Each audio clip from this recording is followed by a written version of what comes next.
Hello and welcome back to my channel, Heartbreak Hotel by Erica Danielle. We are currently in the middle of reading Married to Backslider, which is available on Amazon. We are over halfway through, guys. Eee! Can you wait to see what's happening? This is episode 10, The Man I Married. All right, let's jump into it. Dr. Stone. So yesterday you mentioned that you like to spend time with your husband. What keeps you from spending time with him? Well, most of the time he's high or on drugs. The negative company that he keeps, and when he's not high, he's looking for ways to get more money, to get more pills, to get high again. It's frustrating. Pills? What kind of pills? Pain pills. He gets about 100 a month, but he sells more than half before the month is over and spends the last week trying to get more pills. So in a way, he needs them, asked Dr. Stone. Yes and no. It's an addiction. When I met my husband, he never took pills. I didn't know that he sold them at all until after we were married. When I asked him why he didn't take them, he said it was because he hated the way it made them feel and he needed to be sober at all times. He was so into the word that he said God eased the pain for him. I believe that God would heal him from all the pain. It's funny because we were planning to get married in December. He would say to me, "Girl, I'll be walking without this walker by then." His faith was amazing. But when he was on those pills, it was like the presence of God was gone from him and our home. I felt alone, trapped, scared, and angry.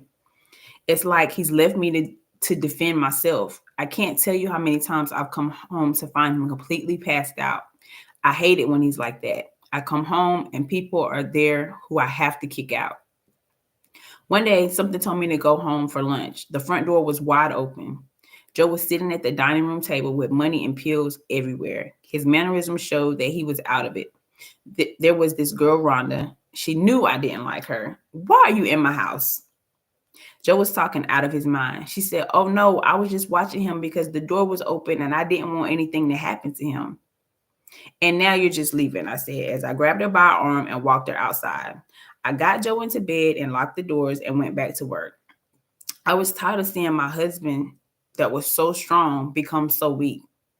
You know, it's not that everything is a sin. Some people think it's okay to drink and smoke, what have you. But the sin comes in with the addiction. Anytime you cannot do something, anytime you cannot do without something, that's it. You have to have it. You make it bigger than God. That's the sin. And sin is ugly. It made my handsome husband ugly. I mean, he's the most handsome man I know, but when he is in sin, I'm not even attracted to him. I know that he doesn't need those pills because I've seen him live without them. He just has to know that God can deliver him from them again. So, what is he like when he's not on the pills? Asked Eva. What are the good times like? Whew. When it's good, it's great. When I first met him, he said that you're going to have to be the prettiest girl in the room. I should just call you pretty. I was shocked. It wasn't until we were dating that I told him about my nickname back home. I can't tell you how many times we have talked until the sun comes up. He is one of the most romantic men I know. He always holds me close and had me near. He is full of surprises and adventure, never a dull moment. He would always say, "I've been waiting to see you all day." On the mornings he couldn't drive me to work, he would wake up and go to the front door and watch me go to work, saying, "Baby, ain't nobody going to bother you on my watch." You may not believe it, but he is probably the only man that will cuddle forever. I would say, "Honey, it's hot." He said, "No, girl, I waited 35 years for you. I'm never letting you go." He will always tell the kids, this is how a husband treats his wife. He loves and protects her. He will say to the girls, "The boys out here don't treat you like I treat Eva, then you don't need them." Every Saturday morning, he will leave money on the kitchen table for me to buy flowers. We watch movies. He makes me feel like the prettiest girl in the world. We sing, we make up songs. We love adventures. Sometimes we just get in a car and drive until we find a new park to another city just to have a picnic. We love picnics, playing cards, sometimes even falling asleep outside. We love to travel and sightsee. Aquariums are our favorite place to visit. Oh, and we have 2 dogs, pit bulls, a boy and a girl. I'm not a fan of animals, but he loves them. It's crazy. When we are in our neighborhood and we walk our dogs, he is so proud of them. All the block boys think he's the coolest OG. The look on his face when they give him his props is priceless. He always says, "Hey, don't look at this walker or wheelchair and pity me. I'm doing better than I ever had. I got a house, dog, fish tanks, and the best wife in the world." And that's amazing, seeing that I done been shot, stabbed, and hit by 2 cars. All the kids in the neighborhood love Lovey. He gives them money to go to the store or the candy lady. At any given time, he will pick up as many of them who can fit in the truck and take them to the mall and buy everyone sneakers. We are always taking them on an adventure and throwing parties in the park. That's how big his heart is. He really cares about the community. Lots of those kids don't have fathers, but he's everyone's uncle. They can count on him. I love him because I can tell him anything. He loves my faults and all. When it's storming outside, he holds me close to let me know it's okay. And if by chance I'm caught in the storm at work, when it happens, he calls me and say, "Baby, it's just thunder and lightning. You're going to be okay. You'll be home soon." He is always thinking of me, always think of others. He always gives his last and he treats me like a queen. Whenever he introduces me to people, he said, "This is Eva. She's beautiful, isn't she?" Then he says, "Turn around, baby, and let them see you." Then he says, "She's smart too. Don't let the looks fool you. She can fight. You think I'm crazy? My wife is a killer. How do you think she can handle Joe Blow?" And they will all laugh. He's my biggest supporter. He believes I can do anything I put my mind to. If someone has a problem, he says, "Talk to my wife. She can fix it." When I'm afraid to sing in front of people, he says, "Baby, your voice is the most beautiful instrument. It brings peace and love to everyone." He was also my mirror. He keeps me in check. You know, a lot of people think that only liars, thieves, fornicators, and sinners are where they're going to hell. Whenever I would get a bad attitude or not treat people right, he would remind me that it isn't Christ-like. He would say, "Oh, is that the mouth you sing praise and worship with?" Or, "Baby, you can't be evil and love God too." He had the heart of a preacher. He cared about souls, and it started at home. He would write sermons and record them on his phone and send me messages of encouragement. He made sure we took the kids to church. He knew so much about the word, it was scary. I looked to him for understanding oftentimes, and he explained everything so well in such detail as if he had sat down and talked to God himself. My husband was a seer, meaning like he could see things before they happen. He oftentimes saved me from danger or told me about situations before they even ever came to pass. He would see it in a vision or a dream and let me know not to worry, that everything would be okay. One time he made up in his mind that every day when I came home from work, we would spend at least 1 hour together with no interruptions, no phones, no TV, no people. Whew, that was amazing. If y'all know me, y'all know I'm an introvert and I don't be wanting to be bothered. From that time on, he decided there was no more living for the weekend. Every moment we got to spend together, we were going to make the most of it. Every time he looks at me as if it's the first time, like we're falling in love all over again. His love is just indescribable because it's always new. It's a privilege for him to love me because I know he's giving me the best of himself that he has never given to anyone else. I just wish he believed in himself like I believe in him. Dr. Stone. People love him because he's an OG. Explain, please. Yeah, you know, original gangster. It's what the young block boys call the older men who used to bang and slang. Like I said before, my husband used to live a life of crime before he knew Christ. He was always the cool one, the one that may save your life or give you a second chance. He had the gift of being a mediator, yet he commanded respect from everyone, so no one crossed him. I remember one day there was a fight going on in the park. We lived on the hill right in front of the park. That week had been crazy. An innocent man had been killed by mistaken identity, and everyone was really sad about it. Sean was a really good guy, even though he was a dope boy. He was a family member and he was only 21.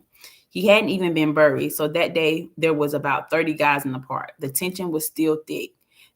We were in the house when we heard all the commotion outside, and before you knew it, all the kids were running up the yard. Snickers was screaming, "Levy, Levy, they shooting in the park. They shooting in the park. Baby, bring Z. You hold Millie." Those were the names of two of the guns that we owned. Joseph yelled at me. "No," I said as I gathered all the kids in the house. "Baby, I said give me Z. I can stop this." I was scared, but I had to listen to him. He would have just gotten it himself. Me and the kids watched from the window as Joseph rode down the driveway to the park. Cars were parked on both sides. The dope boys were still shooting. I was praying and trying not to cry. Miss E, is everything gonna be okay? The kids kept asking me. I answered, yes, babies, everything is fine. Then I heard Z go off once. The pump was loud. I knew that sound from anywhere. My husband had made his way down the hill into the middle of the park. He was standing on the water fountain. All the block boys could be seen now. No one was standing behind their cars or in the bushes. I ran outside and stopped in the street. The children followed and stood in the yard. It was the loudest I had ever heard my husband speak. Everybody, listen up. No one dies today. Put the guns down. No one else dies this summer, and nobody dies this year, Joe said. Not by us. We got to stop killing each other. I mean it. Put the guns down. One by one, I saw the men put the guns on the ground and in their waists and in the trunk of their cars. Joe continued. Now we're going to settle this like the old days, like men. We're going to fight one-on-one, but no one dies. You hear me? Every man goes home to his family. Sean is gone, and that's enough. When it's over today, it stops here. Your mothers, your fathers, baby mamas, wives, kids, sisters, brothers are waiting for you at home. And today, I'm making sure they won't be disappointed. I mean it. We're going to fight, and we're going to leave the beef here. This is where our kids play. They deserve to be safe. Our neighborhood deserves to be safe. Danny and Jay, let's go. You fighting or what? The two men put their hands up in the air. The kids and I had migrated to the park and got a closer view of the miracle that was taking place in front of our eyes. They danced around each other as if it was their first time in years. Danny threw the first punch. It seemed to go on forever. Everyone could see they were tired. Joseph raised his voice again and spoke. All right, that's enough. Y'all ain't got to be friends, but don't bring this drama to my hood no more. Shake hands, he told them, and they complied. They were probably too tired not to listen. I want y'all to meet me here Monday. I'm thinking to myself, what happened? I pushed Joe up the hill and back to the house. I'll be right back, he said. He got in the car and was off. I didn't know what was happening, but he went and picked up Sean's mother and the mother of his kids. He took them to the community church and arranged for the reverend to hold a service for free of charge. On Monday, cars were parked on both sides of the park. They were there without a phone call, a text message, or email. He had spoken and they had listened. I dressed in a white skirt and red top, heels in hand, flip-flops on feet. Apparently, they at least knew they were going because t-shirts had been made with his face on them, gone but not forgotten. I went to get in the car. I didn't know where we were going. Joe said to me, no, baby, we're going to walk. Like a march, I said. Yep, just like a march, Joe said. He grabbed my hand as he wheeled down the hill. The kids, the dope boys, the mamas, the neighborhoods, everybody. Joseph didn't have to say anything. Everyone just followed him on foot as he led the way. All I could think of was, what kind of favor is this?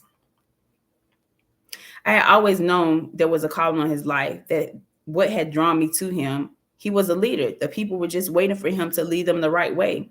The church was only 3 blocks and one turn. There was at least 100 people, including kids, walking with us. We looked like a gang, but we weren't. It was all about the person who passed away that day. We were in peace. The family was already seated on the left side when we came in. We filled in on the right side. The pastor had reserved a seat for Joe and I on the front row on the right.